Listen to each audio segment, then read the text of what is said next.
Well, yes, we are going to be discussing this issue tonight. The problem of evil. I know we've been going through this as a series. So, just as a little reminder, kind of where we are, you got your handouts, and I'll go through that pretty much. Although obviously I have more than what you all have, but obviously we're dealing with this dilemma, or really trilemma, maybe, where we have three apparent truths and reconciling them, right, and trying to understand how they could coexist is what we're looking at. So first, you see, with regard to this, one, God is omnipotent, all powerful. Two, we know that God is benevolent. Thank you, all good, and then yet evil still exists. And when we talk about evil, obviously, like we said previous weeks, we're talking about moral evil, evil committed by man, murder, immorality, all this stuff that we read in the newspapers and all that. But also natural evil, maybe tornadoes or hurricanes or whatever. So if all of this is true, or how do we reconcile these three apparent truths? So the tension is kind of worded like this. Is God unable to prevent this evil? Well, if so, then he's not omnipotent. Or secondly, is God unwilling to prevent evil? Therefore, he would not be considered to be omnibenevolent. So that is, what a theodicy is. I know when John was praying for it, he said, I thought he said theodicy. We're not going into Homer. But theodicy seeks to provide an explanation for the existence of evil in the world. And there are different ones. I know, Kenny, the last couple of weeks we looked at different theodicies. The one, I guess, is probably most prevalent is this free will defense of how evil exists in the world. And in essence, it kind of comes down to this, that God made man free. A man is autonomous, and man makes those evil choices right from the beginning, right? Adam and Eve, and then the next generation, Cain, killing his brother.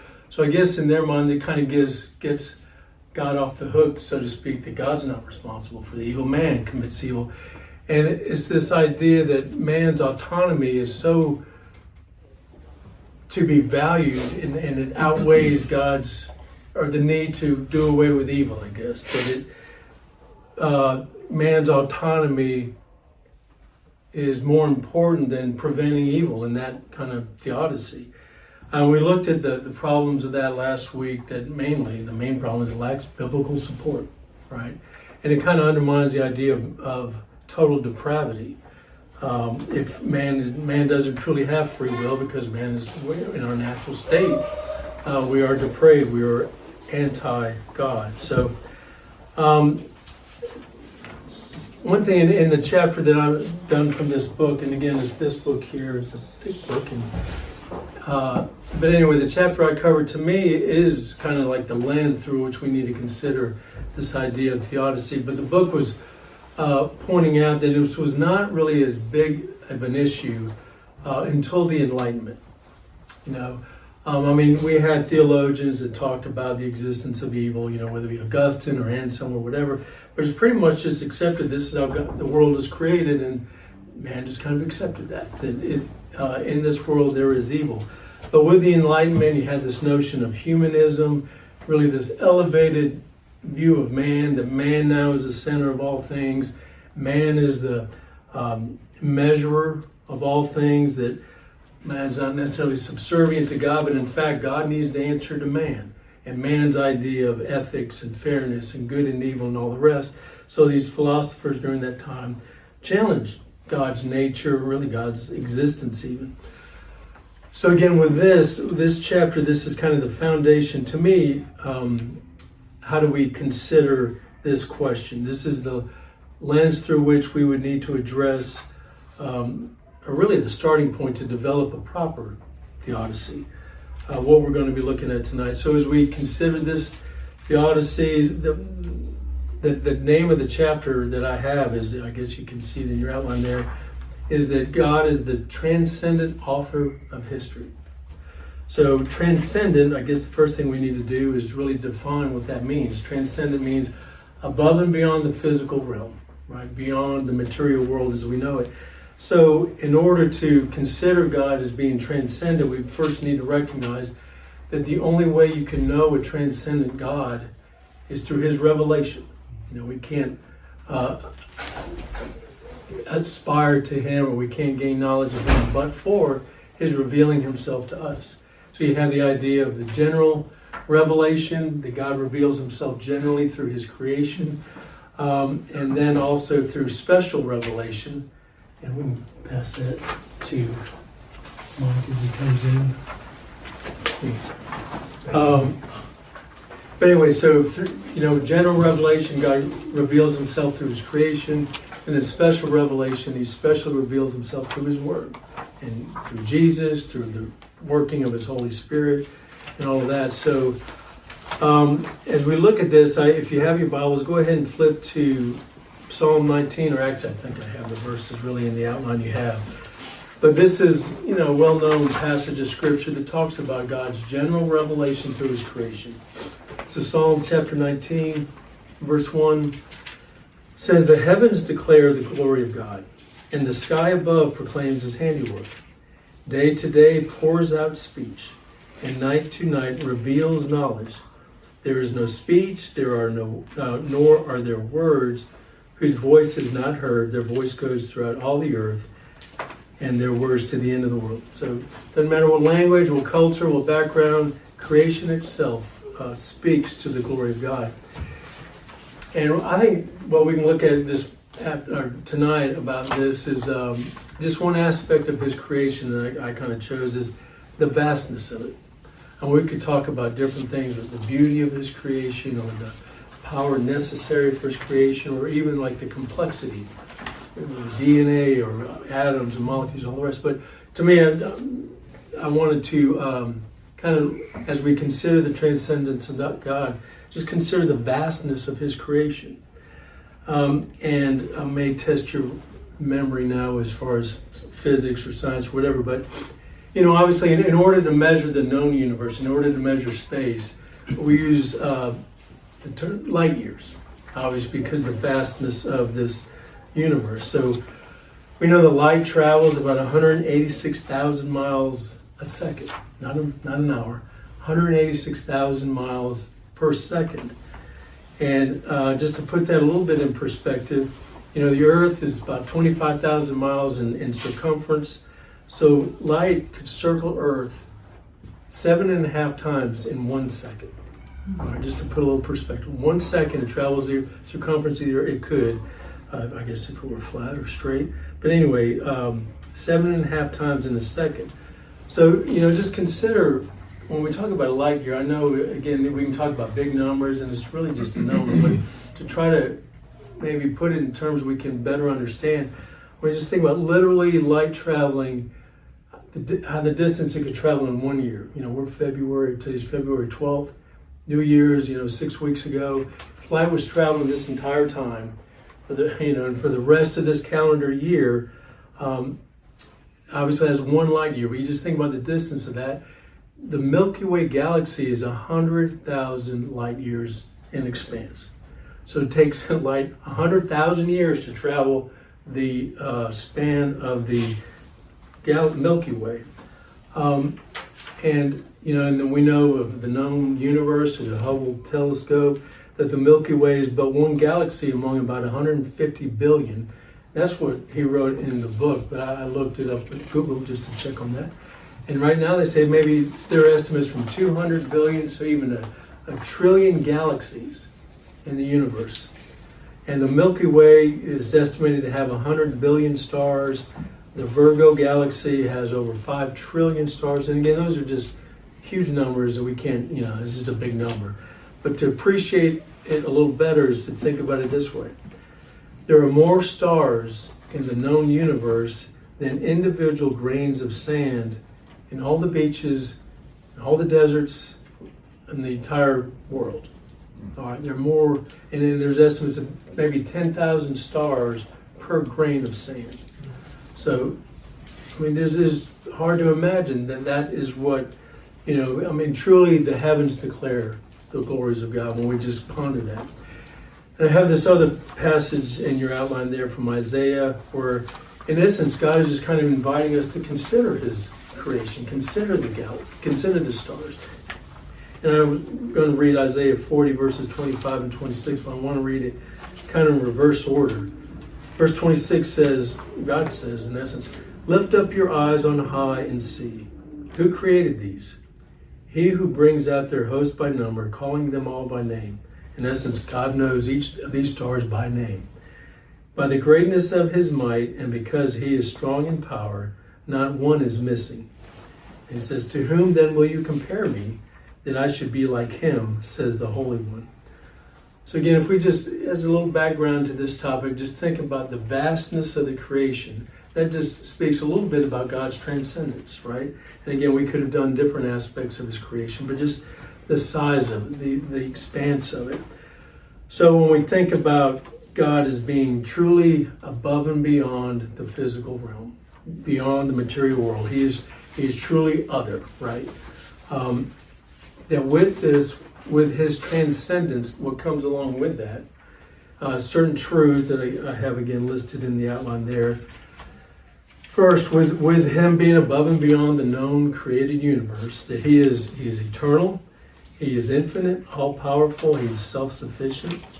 He is the one who creates and sustains all of the existence. He is the sovereign Lord over his creation. So he's the Lord who decrees all that transpires in the course of history. He is good and perfect in righteousness, and so his sovereignty must therefore extend to evil. So when we talk about evil existing in his created universe, his sovereignty has to be over that. So his sovereignty is also compatible with human freedom and responsibility. And we're going to come back to that a little bit later. But with this compatibility, there's no doubt there's some tension there as we consider a holy God and human beings engaging in evil activities and things like that. So the issue when we address this notion of a theodicy is that humans are inclined to view God only in anthropomorphic terms. We analogize God in human terms, and part of that's necessary because we're human. We only know the human existence. So obviously we have to kind of relate our notions of God in that way, but we can really take that to an extreme when we refer to God as, the man upstairs, or just the notion of God being just, similar to us, but just better. This idea of like a Superman or something like that. And instead of recognizing that we're made in the image of God, we almost make God after our own image. And so we just have to be careful of that when we're considering things like the existence of evil and his creation. So there's a few quotes in there, and if there's in italics, I think I'm quoting the book in your outline, but he says, if we are ever to make sense of God's relationship to the world, to history, to human action, and particularly to evil, then we must grapple with the magnificent vision of God that rises above the paltry conceptions of mortal men. So when we consider a transcendent God in this, to have, a better picture of it, we need to consider his incommunicable attributes. The attributes of God are oftentimes kind of divided into two categories, the communicable attributes and his incommunicable attributes. So communicable attributes are attributes that we can reflect. And can you think of some communicable attributes that we are to reflect? Be holy as I am holy. Yeah, he said, be holy for I am holy. So kind of holiness in a moral sense. We can't be to the extent that he is transcendent, but he calls us obviously to be holy. Other attributes to think of? Joy. The fruit of the Spirit. Yeah, any of the love, joy, peace, patience, kind of all that. We're to reflect that. That's God's character. We're to reflect that. So those are communicable attributes. Now take the other category. Now, what are you think some incommunicable attributes? Attributes that only he and his deity can only possess, that we cannot truly reflect. Start with the omnipotent. Yeah, any of the omnis, right? Yeah. Omnipotent, omniscient, omnipresent, we can't reflect that. That's just for deity, obviously. We are not eternal. We can't be uncreated. He is the uncreated God. We are created. We are contingent on Him. So again, when we consider His incommunicable attributes, that kind of gets us a better picture of His transcendence. And another thing when we look at the Bible, I know we talked about it in our Sunday school class recently, is in 1 Samuel, but names in the Bible reflect more than just identification, right? Names have significance. A person's name can often have significance in the Bible. It reflects their character, their nature, or even their destiny, maybe. So there's a little bit more to it than mere identification. Like if you wanted to identify me, there's only so many names that I have, right? Bo, or my wife call me something a little bit more nice, hopefully. Maybe behind my back say, call me something else. But there's just so many ways I can be described, whether it be attorney or judge or uncle or whatever. There's just a limited number of ways I can be identified. But when we talk about God, when we read God's name in the Bible, in the English translation, how many names of God do we read in English? 2, right? God and Lord, pretty much. Or you can have all caps, or you can have the lowercase. But in Hebrew, and obviously we're talking about the Old Testament then, but the Hebrew, there are over 200, or there are 211 names for God in the Old Testament. And you can be from the holiest of Yahweh, Jehovah. You can think of Adonai, Lord, Master, that's the capital L, but little O-R-D. El Shaddai, God Almighty, different ones. Elohim, Creator God. Jehovah Jireh, Lord who provides. So again, He cannot be contained in one name. And I taught this in 5th grade, I think it was, but where we went through a name of God every week. And just again, talking about His character, talking about different attributes He has. And if you use kind of like we would call it nicknames, where it's not like necessarily a formal name, but a more descriptive term, there's like over 700 in the Bible. Like where Jesus says, I am the good shepherd, or really any of the I am statements by Jesus. I am the bread of life, all these different things. So there's just so many names of God that God cannot be contained within one name. You can't just put Him in a box. That His very name, I am, kind of reveals His transcendence. Augustine, I have this quote by Augustine in your outline there, he said that the moment we begin to think we have fully comprehended God, we have comprehended something entirely other than God. That He is inexhaustible. We cannot know Him fully.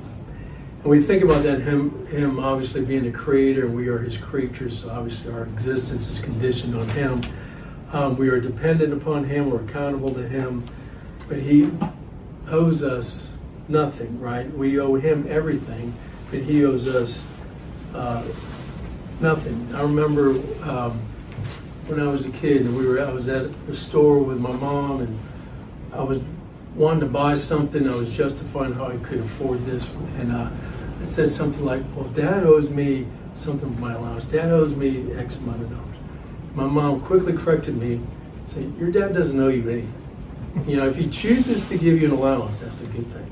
But he doesn't owe you anything. Like you need to have the right attitude, I guess, about that. And I still remember that. But same thing with God, that when we think about this, we're trying to understand His creation, how He allows for the existence of evil in His creation. We need to always remember that He is above and beyond our ways, and we need to always remember that He is transcendent. But even with His transcendence, you have this other idea of His immanence, right? That even though He's a transcendent God, above and beyond all His creation, He's still immanent, He's still present with His creation, right? He cares for us. The psalmist says, what is, considering who you are, God, what is man that you even consider him? What is man that you're mindful of him? The Son of Man that you care for him? And really we see this as kind of the opposite, I would say, of deism. Can you refer to that? After the Enlightenment, we had this idea of deism, the clockmaker mentality that God just created the universe and it's just self-sufficient, runs on its own, and just stands back, kind of distant from His creation. But that's not obviously the God of the Bible. And God is actively involved in the lives of his people and in his creation. In the obvious example, or the ultimate example of that, I should say, is Jesus. Emmanuel, God with us. That he is a transcendent God, and yet he is immanent and involved in the lives of his people. So when we consider all this, when we consider the problem of evil, why God would allow for evil, how his divine plan includes evil, we always have to keep these fundamental truths at the forefront of our consideration. That God is holy, he's transcendent, he is incomprehensible, the Lord of the universe, as he says in Isaiah, was it 55, my thoughts are not your thoughts, neither are your ways my ways, declares the Lord. For as the heavens are higher than the earth, so my ways are higher than your ways, and my thoughts than your thoughts. So the author kind of gives a good conclusion as to this lens, we need to think about, or lens through which we see this theodicy, that without this vision, without this understanding of the incomprehensible, holy, transcendent Lord of the universe that frames our fundamental thoughts about God, we will go on painfully wrong in trying to ascertain the nature of his sovereignty. We will end up domesticating it, making it more palatable for our narrow, anthropocentric, or man-centered tastes. So, and I think really the book of Job, Kenny's referred to that before, but the book of Job, I think, is just a great example of this. And the story of Job, where a lot happens really in the first 2 or 3 chapters of Job, and then for many chapters it's just conversation with 3 friends, and the 4th one shows up on the scene. But in those rounds of conversations, Job questions why all this calamity, why he's suffering all this evil, right? He questions God, and his friends or supposed comforters try to provide him an answer that was never comforting to him. But let me ask you this, when you read the book of Job or consider the book of Job, do you think it was wrong for him to ask those questions of God? No. Why? Who else is going to ask? Yeah. Yeah, I mean, and it's not, just exclusive to Job. I mean, the Psalm, you can read some of these Psalms where the psalmist kind of cries out to God, why? And then, you have these extreme emotions in the Psalms. So I don't really think it was wrong to question God. I think the attitude with which those questions are asked are important, and I think he gets rebuked for that. And we got to make sure that our pride is not what leads us to maybe question God and why we're going through different circumstances. But we know from the book of Job that his friends were at fault for presuming upon God's purposes, kind of in essence putting God like in a box, that if you do good things, you'll be blessed. If you sin, God's going to, there's going to be calamities, or you're going to suffer for it, so you just need to repent. And almost like they obligate God to do and act in response to a person's behavior. So it's almost this mechanical formula they're considering as Job's going through his suffering. And, Job, of course, is at fault for acting as though God were accountable to him. Like, in essence, he wanted to call him to the witness stand, ask him questions, let God explain himself. And then what you have, to me, is such a buildup when you read Job. You read these rounds of conversations. And then, I've said this before, it's almost like the book Moby Dick, where you have this long book, and they're talking about a whale for a long time. And then finally, at the end, the whale shows up. And so really, that's what we have at Job. At the end of Job, God shows up. All right, and if you have your Bibles, flip to that, because I don't think I put it in the outline. But Job 38.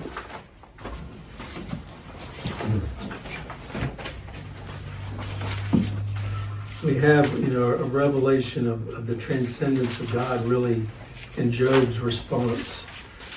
So just look at Job 38, and we'll just read. I know there's so many verses that would be good to look at, but we'll just look at the opening verses of chapter 38. It says, Then the Lord answered Job out of the whirlwind and said, Who is this that darkens counsel by words without knowledge? Dressed for action like a man. I will question you, and you make it known to me. Where were you when I laid the foundation of the earth. Tell me if you have understanding. Who determines its measurements? Surely you know, we were talking about the measurements of the known universe. So, who stretched out the line upon it? And he goes on. And it's just really powerful to me because it kind of builds up to that. So really it's like through the whirlwind and through this experience, God is showing who he is. He's asking Job, who are you? Who are you to even ask these questions? It's funny how it kind of opens up on verse 1 there. It says, then, I have the ESV. It says, then the Lord answered Job. Well, let me ask you, did God answer Job? Job asked all these questions throughout the book.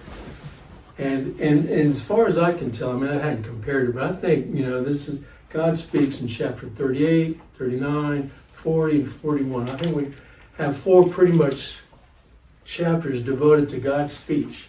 And I don't know that there's a longer section in the Bible. I know Isaiah has long passages where the Lord speaks through his prophet. But I don't know that we have a longer single spot where God just speaks uninterrupted. I mean, Job interrupted him briefly, and it's almost like a kid interrupted my parent. I'm not done yet. And he just kind of hushed Job. But in all that he said to Job, how many questions did he answer that Job asked? Not a one. Not a one. He revealed who he was, and in all of that, he revealed who Job is. So it's just, to me, the book of Job really shows the transcendence of God. So when we grapple with things like the existence of evil, which is really what Job was grappling with, why the evil befell him and how that could have happened and all the rest, I think that's just a good indication that we need to always remember, before we ask a question, we got to remember who he is, remember who we are, and then kind of check our attitude and our pride when we go to God in prayer or whatever, when we're seeking answers to questions. So anyways, we consider God's sovereignty over his creation that he's made. His sovereignty entails really 3 things that the author points out. First, his eternal decree. Secondly, his providence. And thirdly, his omnipotence. So God acting in his sovereignty really shows 3 elements of this. First, his eternal decree. And obviously we know that whatever God ordains is certain to come to pass.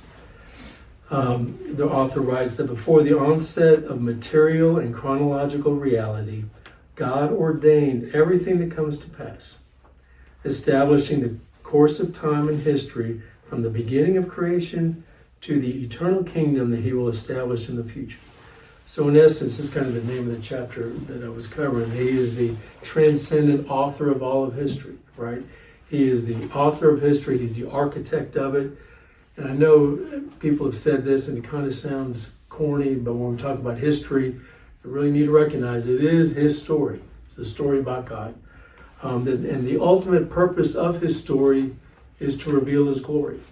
I think that's indicative of what we can read in the Bible and what we see in different accounts and stories in the Bible. And we're going to kind of come back to that kind of near at the end. But anyway, when we think about God being sovereign and he writes the story of creation and all of history, all that takes place with his eternal decree, we know that he truly is a free agent. We talk about free will. Well, God alone, I mean, we don't really have free will because man in his natural state is depraved. We're fallen. So we're not free to just do good and never sin. I mean, we don't have that ability. But God is independent. God is free. He can write whatever story he chooses to write. He doesn't consult anybody. It's not contingent on anybody else. That he writes the story that he has chosen to write. So when we think about who God is, we understand that he does not author a story that would reflect anything less than his holy and perfect nature. And that kind of goes into the one theodicy that Kenny referred to last week, I think was the best of all worlds theology, that theodicy, that this world with evil has to be the best of all worlds because of, not that it's better than anything that could exist, because we know heaven is the best existence you can enjoy. But if God is the one who created it, created this world and all that's in it, created the universe, by necessities, could have been nothing better for him to create in the context of the universe, with heaven, and the spiritual reality, but in the physical world that we live in, that it would, because he authored it, it therefore would be the best of any scenario. He wouldn't have created this if there was a better scenario within which to display his glory, right? So that, the best of all worlds theodicy has some shortcomings, I know, that we referred to, but to me that's the part that is certainly true, that the very fact that God created things this way would necessarily mean that it is the best way to reveal himself, whether it be with who he is directly or with overcoming the evil that exists within the creation he made. So anyway, all right, so we have one aspect of God's sovereignty, his eternal decree. Secondly, he's not only the author of history, but he's the executor. He makes sure that it all comes to pass according to his plan. So his sovereignty includes his providence, that he works all things together according to the counsel of his will that we read in Ephesians. We have that well-known verse, Romans 8:28. He works all things together for good of those who are called according to his purpose. So he's working there in his providence. He works his story together. He doesn't just write the story, but he makes sure that it comes together. And with that, we have this idea of concurrence, that God works through secondary causes. Sometimes he doesn't. Sometimes he'll just flat out he'll perform a miracle and not use man or normal means of accomplishing his will. Like I was thinking with the Assyrian army was surrounding Jerusalem, and he just sent out an angel and just killed 185,000. Israel didn't have to fight him in a battle. He could just perform a miracle directly. But typically, there's going to be a David to fight Goliath. He's going to use people and his creatures to accomplish his purposes. But when we consider this idea of concurrence, that God is working, but it's still through his creatures, we need to think about it. That's true in the big picture. I mean, a lot of times people don't really have a problem with the idea that God is sovereign over the big picture, over nations and epics and kingdoms and all the rest. But then have a little issue when we're talking, well, it's also true of the individual stories of mundane life, just living life. God is in charge of that as well. I mean, Jesus said that, Father feeds the birds and, cares for the lilies, not a sparrow falls to the ground apart from his will. So he's involved in the mundane details of life as well as the big picture of it all. And, there is no such thing as chance. The author had a good little quote, I think, when he referred to that. He said that chance is an illusion, an ill-conceived notion of a godless worldview. So God's sovereignty will also include his omnipotence. It doesn't just decree something. I mean, his decree would be meaningless. Really, it would be nothing but good intentions if he did not have the power to make sure it's carried out. As a judge, I have to write orders all the time. I'll write a judicial decree. Plaintiff is to pay defendant $10,000. That's a decree. But I'm not going to make it happen. And actually, I wrote one this week. The plaintiff prevailed, and I found in favor of the plaintiff. I knew the defendant, there's no way he's going to pay. He didn't have the means, and he surely didn't have the desire to pay. So I could make a decree, issue a decree, but I have no power to make sure that it's fulfilled. God, on the other hand, he is the author of it, he's the executor of it, and he's omnipotent to make sure that it does come to pass. And so with that, you have this tension about God's sovereignty and yet man's responsibility, right? And this idea of compatibility. I think I have a definition of compatibility there in the outline, but God's sovereignty is compatible. It can coexist with man's responsibility, man's responsibilities, man's choices, man's actions. That God's decree includes the future actions of specific individuals. And human choices are determined, he writes this, human choices are determined by God. And probably a lot of people would maybe not agree with that human choices are determined by God. But this doesn't mean this some kind of idea of a Christian fatalism. Like there's this blind, mindless, impersonal determinism that's irresistible, some non-moral force that just makes us, in essence, robots when it comes to that. Now, compatibility is defined in the Westminster Confession I have in the outline there, where it's written that God from all eternity did by his most wise and holy counsel of his own will freely and unchangeably ordain whatsoever comes to pass. But it goes on to add this, that yet so, as thereby neither is God the author of sin, nor is violence offered to the will of the creatures, nor is the liberty or contingency of secondary causes taken away, but rather established. He's the primary cause, but he uses secondary causes to accomplish his will. So again, you have this idea of compatible, that God's sovereignty, his determinism is still compatible with human responsibility and freedom. And so the author kind of writes that really there's a dual explanation for every choice that humans make. First of all, the primary cause of it is that God sovereignly decreed it. It's God sovereignly determined that would be the case. And you still have the secondary cause, that being our own choices, the choices of man. So, most people are not necessarily aware of God's causal power because it's never coercive. You read about it in the Bible, it's never coercive. It's never as though somebody's acting contrary to the will. When you think about the story of the plagues in Egypt, where it says, with regard to Pharaoh's response, it says that God hardened Pharaoh's heart. In other places it said Pharaoh hardened his heart. So we have is compatible. It was both going on at the same time. Christensen wrote this, that people still, they do what they want to do. And would you agree with that? People do what they want to do. And I can't get too deep into that because my mind, probably I'm not so philosophically minded as that. But you think about, well, like your kids, they'd rather stay up late and watch TV.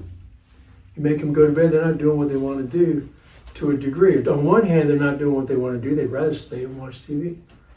But then on the other hand, they don't want to deal with the consequences of staying up and watching TV, so they'll go to bed, as you told them to do. So there's always this kind of, he makes a point that even there's going to be competing motives involved in a person's choice. You may not necessarily want to do something, but there'll be other motives that kind of go into that. So he says this, when we consider this idea of compatibility and human responsibility and all the rest, that first we choose what we most want to choose. Second, what we most want to choose stems from our strongest motives as influenced by various internal and external factors. But third, all moral and spiritual decisions are circumscribed by the spiritual condition of our heart. And again, I can't, my mind probably just doesn't allow me to get too deep into that. I mean, in my mind, I'm still in Romans 7, like, why do I do the things I don't want to do? I have a desire, but I just don't carry out what I want to do. So it's still hard for me to kind of, reconcile that. But I get the point here that, as we talk about, like a non-Christian doesn't have the ability to obey God, and nor does he have the desire to obey God.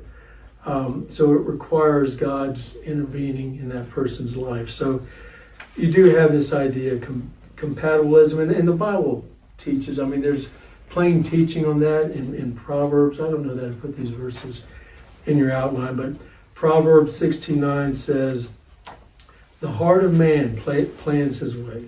The heart of man plans his way, but the Lord establishes his steps."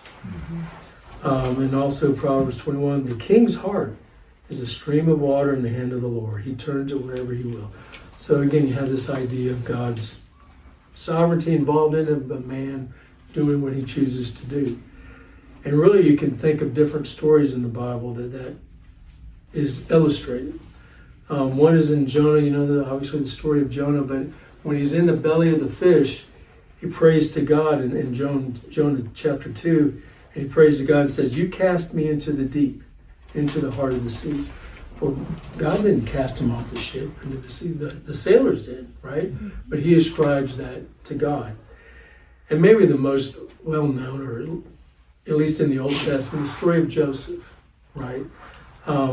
What Joseph said to his brothers after he's sold into slavery and goes through prison and all the rest, and he's second in command in Egypt, and the family comes to him, and his brothers are kind of distressed when they realize who it is. Joseph says to his brothers, he said, "Do not be distressed or angry with yourselves because you sold me here, for God sent me here ahead of you to preserve life." And the famine has 5 more years. So he said, you meant it for evil, God meant it for good. So you have this compatible nature of these things. And that also kind of leads to this, you talked about it last week, this idea of a greater good, theodicy, that evil exists because there's a greater good accomplished by it. And that does have some shortcomings, but people would, could refer to the story of Joseph to try to show that the evil was selling Joseph into slavery, and he had to go through a time period of suffering, he had to go into prison, and then he was forgotten about, wasted away in prison, then he was elevated, to second in command, in essence, after he interpreted the dreams. But then he says, well, the whole purpose of all that was to receive his family during the famine and provide for them. So people say, well, there was a greater good for the evil that Joseph suffered. I have a problem with that theodicy just generally because, one, a lot of times when you see the evil going on in the world, you don't know. You can't see what the greater good is, especially with gratuitous evil. I know you've heard you talk about the Holocaust or whatever, but even in the story of Joseph, you can see it. It's a little bit easier to see that God allowed it so that he could preserve Jacob's family and all the rest. But I want to turn in your Bibles. I wanted to show you something in Psalm chapter 105, the 105th Psalm. So again, when you think about this greater good theodicy, that evil exists because there's a greater good that God chooses to accomplish with evil. And Psalm 105 is one of those psalms that's kind of like a history lesson, or the psalmist goes over he accounts great acts of God's faithfulness in the past, and then just praises God for all that he's done. But it's a pretty long psalm too, but skip down to verse 16 of Psalm 105, and this is referring to Joseph. So he says, when God summoned a famine on the land and broke all supply of bread, he had sent a man ahead of them, Joseph, who was sold as a slave. His feet were hurt with fetters, his neck was put in a collar of iron, until what he had said came to pass, and the word of the Lord tested him. The king sent and released him. The ruler of his people set him free. He made him lord of his house and ruler of his possessions, to bind his princes at his pleasure, and to teach his elders wisdom. Then Israel came to Egypt. Jacob sojourned in the land of Ham. So here, if we think of the story of Joseph as, well, the greater good was that this family of Joseph was preserved during the famine. If you read these verses, when verse 16 said God summoned a famine, would there not have been an easier way to preserve the family? Don't send the famine, don't summon a famine. But so that's, to me, there's another way they could have avoided all the evil, could have avoided all of Joseph's suffering. Just don't send the famine to begin with. So to me, that when we talk about this greater good theodicy, that there's always a greater good in whatever evil exists, then I don't know about that. I have a hesitancy with that because, again, there's not always this visible superior good that we can see. And that's why we need to remind ourselves of God's transcendence, that his ways are above our ways, and that we just need to approach him with the proper attitude and thoughts of that. To me, probably the ultimate example of compatibilism is what we know with the crucifixion, what we read about in Acts chapter 2, right? After Jesus is crucified, resurrected, Peter gives his great sermon at Pentecost, and he says to him in Acts chapter 2, this Jesus, delivered up according to the definite plan and foreknowledge of God, you crucified and killed at the hands of lawful men. So he's like, it was still God's plan, but you're responsible because you carried it out. And in chapter 4, similarly, it says, for truly in this city they were gathered together against your holy servant Jesus, whom you anointed, both Herod and Pontius Pilate, along with Gentiles and the peoples of Israel, to do whatever your hand and your plan had predestined to take place. So again, the story of the crucifixion, I think, is just the ultimate example of compatibilism. And in Isaiah 53, where it's almost like an eyewitness account of the crucifixion that taken place 700 years later, Isaiah describes the suffering servant as being smitten by God. That God is the one who authored it. He's the one who made sure in his providence it got carried out and made sure it was executed. So in all these passages we look at, they never kind of convey this sense of divine coercion. Like somebody is just coerced into committing these acts. It appears in these passages that everybody did exactly what they chose to do. There is one good verse that really summarizes this idea of compatibilism. I think that's Philippians 2:12. Paul writes, work out your salvation with fear and trembling. No, he doesn't say work for your salvation with fear and trembling. He says work it out. Work out your salvation with fear and trembling, for it is God who works in you. So we are to work it out, but God is working in us. So again, you have this idea of compatibilism, this synergism where God is working, we're working in the midst of that as well. So really, in conclusion, I know there's a long paragraph right at the end of the outline, but to me that just kind of summarizes everything that the chapter covered as far as this idea of a theodicy goes. He says, we have provided a biblical vision of God's sovereign and meticulous decree in which he ensures that its blueprint for history will providentially come to fruition. We have also shown that God's sovereignty is not at odds with the voluntary choices of responsible and willing agents. Scripture clearly affirms both facts. But how do these facts bear on the ubiquitous presence of evil in the world? Does God's sovereign will encompass that which violates his moral precepts, indeed his own moral character? Does God merely allow evil, or is it part of his eternal decree for history? And if it is part of his eternal decree, then how does he escape the charge that he is to be ultimately blamed for a plan that includes what we know is destructive to human flourishing? It appears to violate his impeccable goodness. This is the most difficult question that Reformed theology faces. How does it address this charge? So really that's kind of how the chapter concluded. And Kenny, I assume, is next week. You can answer all those questions. But I mean, that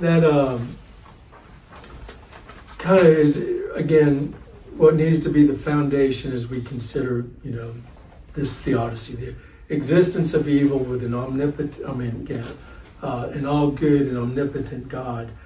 To me, and I don't want to jump to the conclusion, but to me, the my theodicy, why evil exists in the world, is, to me, really what you could answer any question where you ask a why God. Like, why did God allow this? Why God this or that? That the ultimate answer is for his glory. It not be maybe the most satisfactory when we're in the midst of some kind of suffering or whatever, like, why God? But the ultimate answer is that. And what really struck me, I said this before, but when we went through the series in Ezekiel, and I've read Ezekiel before, but it just struck me how the story of Ezekiel, when Ezekiel's prophesying to Israel, he's pronouncing judgment against them, but then he's promising restoration of a remnant, a blessing for a remnant, that either way, both of it, he just reiterates this for God's glory. God's judgment on Israel was for God's glory, and His preserving a remnant was for God's glory. So ultimately, the story of the existence of evil and His created order is to show His glory. And I know we're going to get kind of further into that, but since this is my only time to teach, I'll just tell you, that's my ancient Pete. So.